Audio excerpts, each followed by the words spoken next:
So in 2006, we were asked by the Department of Public Health what we thought about the idea of minute clinics or retail-based clinics coming into Massachusetts, and our response was if they could get a clinic license subject to the same kind of restrictions that any other clinic and same kind of public protections and patient protections and standards, that would be fine. But a clinic license is so extensive, the regulations, the physical plant requirements are so extensive that the issue was moot. And that was our response to the DPH on what we thought about it. Later in 2006, towards the end of the 2006, the Globe called and asked what our comment was on the fact that the Department of Public Health was about to approve waivers for up to 40 minute clinics and pharmacies throughout Massachusetts. And our response was that we thought that was unbelievable because the waivers were so extensive. They would have to waive things like the requirements for examining rooms, the size, examining tables, the sanitation facilities, the handicapped access, all of the things that you have to provide. If you work in a licensed clinic or in a licensed hospital, we're going to be waived by the Department of Public Health on the concept of improving access to care.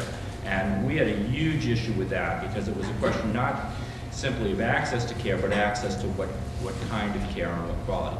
The other issue was if the Department of Public Health granted a clinic license on waivers, there would be no restriction.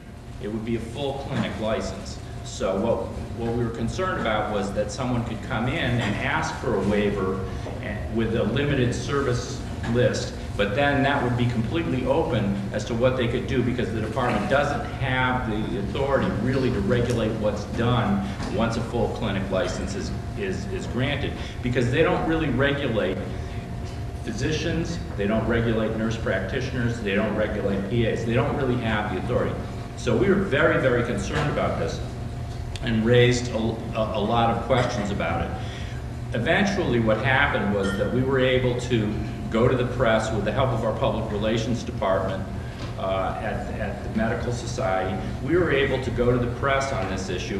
We were able to talk to Commissioner Auerbach and to talk to Commissioner of Public Health, John Auerbach, and Secretary of Health and Human Services, Judy Ann Bigby, and say, this is really an issue because the only place medicine may be practiced in Massachusetts is in a licensed facility or in a physician's office. If you waive that license requirement, all of a sudden you're setting up a circumstance where medicine may be practiced in a facility that just doesn't meet any of the standards. And that's doesn't have credentialing standards, doesn't have requirements. That was a huge consideration for us. But there was a tremendous pushback from minute clinics. Minute clinics had, on the political side, they had Mintz Levin, a very big and powerful legal and lobbying firm. They had a very good publicist. They have a national organization. They're funded by Bain Capital, which some of you may recognize who one of the major principals in Bain Capital was in the political scene in Massachusetts. And so they were a very, very powerful organization.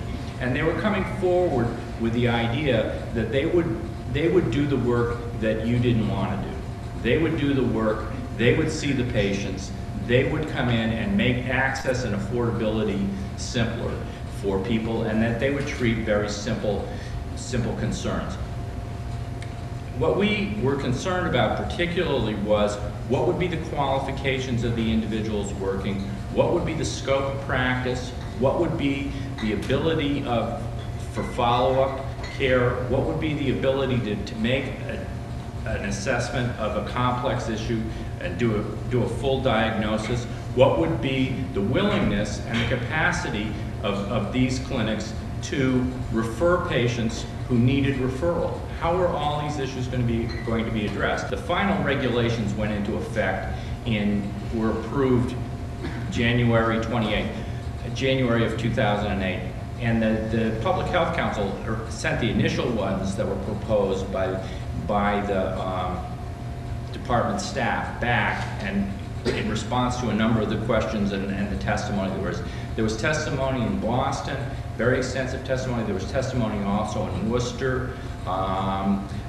Dr. Morse testified, Dr. LeBeau testified, Dr. Carlin testified. Forgive me if I don't recognize anybody else here who testified. But they were very, very good hearings, and I think there was a real recognition that the issue was not a turf issue, the issue was not a financial issue solely, but the issue was really a quality of care issue. And one of the things that we found there was not a lot of sympathy with the Department of Public Health, and they flat out said that the economic models are not for them to choose. And I think they're right on that. That's not something that is within their purview. But it was something that we were not ashamed to raise, and I think it's important for physicians to come forward on financial issues, on issues that says that you cannot treat all patients if you only are left with the most sick and most complex cases, if you're only left with patients who need interpreters. So if you're only left with patients who are handicapped and have complexities of visits. So all of those kind of issues were things that we looked at in the regulations and said, these things have to be met. You must be able to provide interpreter service. You must have a system for complexity. You must have an ability to have follow-up. So there must be some kind of call where if your patient calls after hours to the Minute Clinic, that they can get at least somebody to call. They can get through to somebody and find for a follow-up on visit. So I think that the process has been a long one. It's been over 2 years. There are about 13 Minute Clinics up. We are still trying to look at how they're implemented. We still have standing requests into the Department of Public Health to look at what kind of plans there are. We're still looking at questions about the business interest, whether or not there will be patterns where certain kinds of prescriptions are filled more frequently within the store.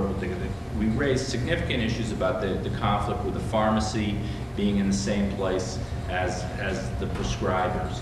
They're separate business entities, but it still raises some ethical concerns.